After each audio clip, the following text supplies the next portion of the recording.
The footage I'm about to show you will probably blow your mind because everyone I've shared it to already was like, bro, WTF, that's absolutely freaking insane. So in this video, sponsored by the makers of Rise of Kingdoms, I want to show you how I broke Philip II. At least I think I did. You can judge for yourself because in just a second, I'll show you the video of how insane his skill cycles are. Then I'll talk about why it is this works the way that it does. Then we'll talk about whether or not maybe you should consider replicating it for your team. You got to see this, though. This is insane. I tested against a barb. This is not sped up footage. It's all just straight up. I zoom in and that's it. You'll see what I mean. Just watch how fast the skill cycles are.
So if you had the same reaction that I did, which is like, bro, WTF, you're doing skill cycles like every other second. How the heck does that work? I actually have it up on screen. And as I mentioned, I use Philip in this way, even without the auxiliary skills that you see here from the Orleans KVK. But what I did on Philip is I said, you know what? My goal with the Philip Ragnar army, even though in that video I had 50,000 troops, I just wanted to show you the frequency of the skill cycles, right? But my goal is to buff the heck out of my team, okay? Philip gives a 10% less damage taken buff and a 20% more damage dealt buff. Lasts for 2 seconds for up to 5 nearby allied or friendly troops. So it's 4 plus himself. Now, you can make that buff even stronger. We'll talk about that in a second. But my goal is to get him to use his active skill before the rest of my team does their active skills, so they're all doing 20% more damage. I want Philip to use his active skill before the enemy uses theirs, so that I take less damage. To accomplish that, I use the Khan auxiliary skill, reducing the rage requirement by 100. Now look, a lot of people said use this Khan skill or that Khan skill, put it on calves. I didn't think that was the play. I thought the best thing you could possibly do with Khan is reduce the rage requirement by 100. Because that's really busted. And the more you understand about rage gen, which I've covered in my videos if you're subscribed to my channel, the more you realize that the higher your rate of regeneration of rage is, the even better it is to generate more rage or have a faster skill cycle. This just makes you have a faster skill cycle. That's disgusting. And if you didn't know how rage restoration works, basically, you generate all the rage you would generate in a turn. The game takes that number, and if it's above 220, it drops it down to 220, because that is the ceiling, the most you can generate in any one turn. And then the game goes, and it subtracts any rage reductions. So anyways, my goal was just to crank out the skill cycles as fast as possible, which I think they were pretty nuts. Now, the other thing that's critical to making this combo really pop off is the Horn of Fury. The Horn of Fury is making it so your basic attacks give you a chance to generate rage. So you're generating more rage from your basic attacks. You're having a lower rage requirement, as I shared from the auxiliary skill. You could go even further, as I've done on my restart account, and have war drums here as well. And also the talents that are on Philip, and these are going to be pretty much the same as I've kind of got on Trajan, but the talents over here, Rejuvenate, makes it so that when you use an active skill, you recover an upwards of 150 rage from the support tree. So you see how all this stuff kind of comes together to make your skill cycles faster and faster and faster. And you can see why the more ways you can generate rage, ideally on lots of different turns, and the more you can reduce the rage requirement, the better. It just really pops off. The only way this could go maybe too far is if you were going so fast with your skill cycles that you were faster than a 6-second skill cycle, which would be insane, because that would mean you would use your active skill, you'd get a second of downtime, you'd use your active skill on the secondary commander, you get a second of downtime, then the extra trigger of a fill-up active skill would trigger, you have a second of downtime, and that's 6 seconds. So on the 7th second, you could do a skill cycle all over again. But like if you're any faster than, I guess it's that 7-second cycle, you're going to get delayed because there's always a second of downtime between active skills. Okay, maybe that was a little complicated, but I think we got there, right? The explanation's clear as mud. It's clear, right? Leave a comment if that was not. Now, the way that you make those skill cycles even more impactful, not to mention these other auxiliary skills. And there are skills you could put on here to make him go even faster if you wanted, right? Like I wanted to make a strong army with Philip and Ragnar, and the synergy here is that I make him way more survivable.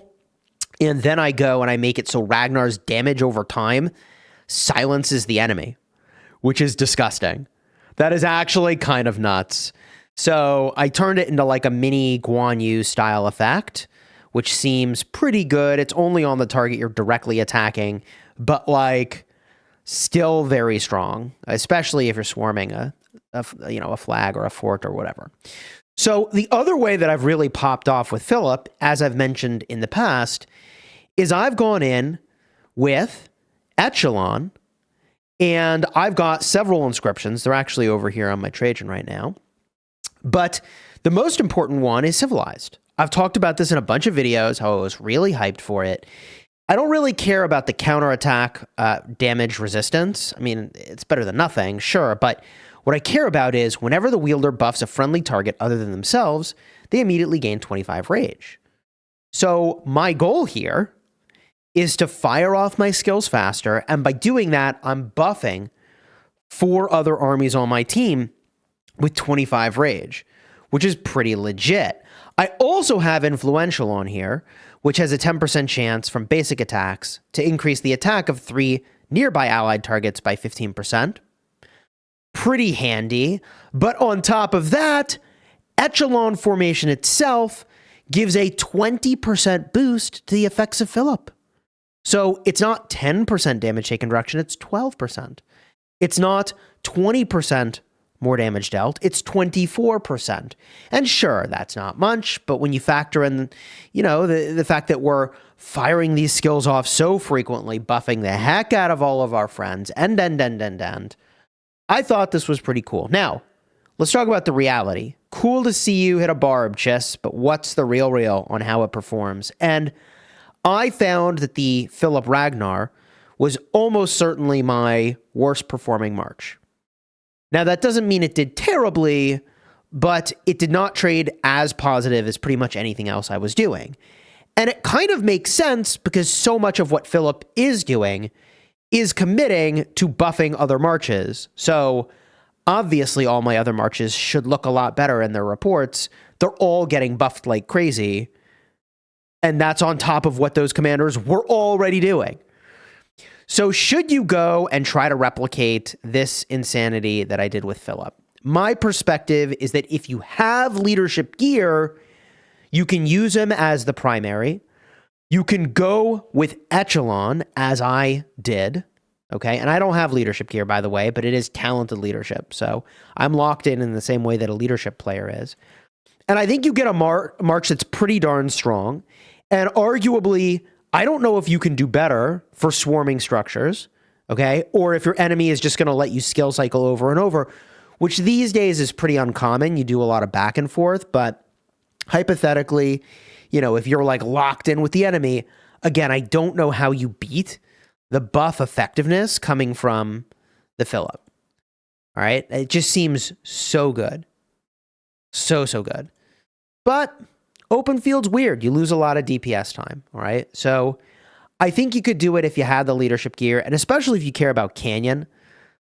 This does incredibly well in Canyon, which I think is a perfect illustration of the extremely high level of power of all of these effects, I would think.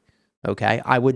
It just seems to be true. Part of what's interesting about this style of game is you don't really have perfect information, and I tried to take this to the simulator, but it was surprisingly nuanced and complex, and I'm going to have to spend a lot of hours in that simulator to really lock in on conclusions that I feel like very, very solid about. But that is something you could do if you had the leadership gear. If you don't have the leadership gear, I think what you could do is run an infantry commander as the primary, like Ragnar with Philip, and you could use Echelon. You also, as others were doing this KVK, could use Chisgule with Philip. It would be reasonable. And you could use Echelon there. Kind of debatable if Wedge would have been better, right? I don't know the answer. But, you know, Cortex was saying he used Chisgule with Philip and had a lot of success. You could also go with Liu Che with Philip. And that has a lot of synergy. And you could go with Arch, or you could go with Echelon. I generally am inclined to believe that all of these buffs are balanced in a way such that if you meet the condition of actually buffing all of the nearby armies and doing it frequently, it's better than just pure damage. Because anything that is conditional in a game, in my opinion, should be balanced around the fact that if you meet the condition, the effect should be stronger. So if the game design is logical, outright, this should just be the way to go. And given the little clip you saw of how busted that can be, I don't know. I'm inclined to believe that it's quite strong, even though your reports on that army will not be as strong. Let me know your thoughts down below in the comments. Is this something you would consider trying? If you have the opportunity to be in the Orleans KVK and also add in the auxiliary skill to reduce the rage requirement, that to me felt like it just completely popped off. And a part of the value of using it on a non-cavalry march is you get none of the downside here of a march speed reduction when you're getting hit. By the way, one thing I was worried about is maybe there's like a march speed reduction issue with the con skill. So I thought I'd just look in the logs real quick to get that sorted out.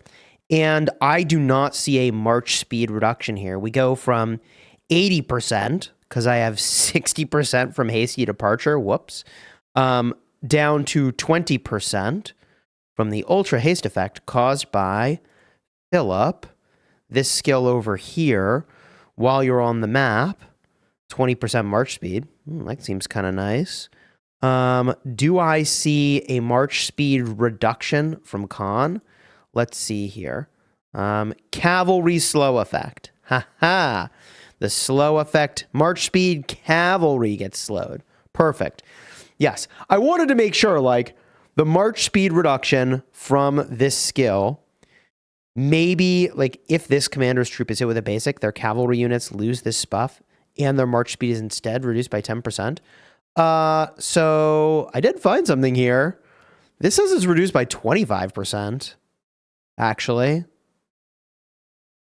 It should be a...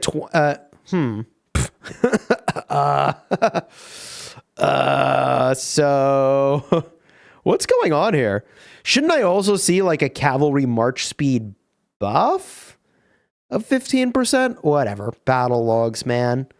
I'm just, you know what?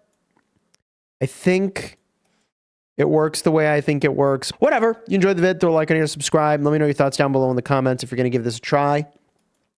I am pretty much locked into leadership anyways because I have my leadership gear and I refuse to eat the cost of dismantling it. So I'm just going to keep sticking with it. The infantry leadership gear. GG. If you enjoyed the vid, throw a like on here, subscribe. If you want to see this army in action, check the cards in the end screen. Like, you can see it. See how it does. Check the vids. Until next time, you have fun smashing your enemies. Take care, everybody.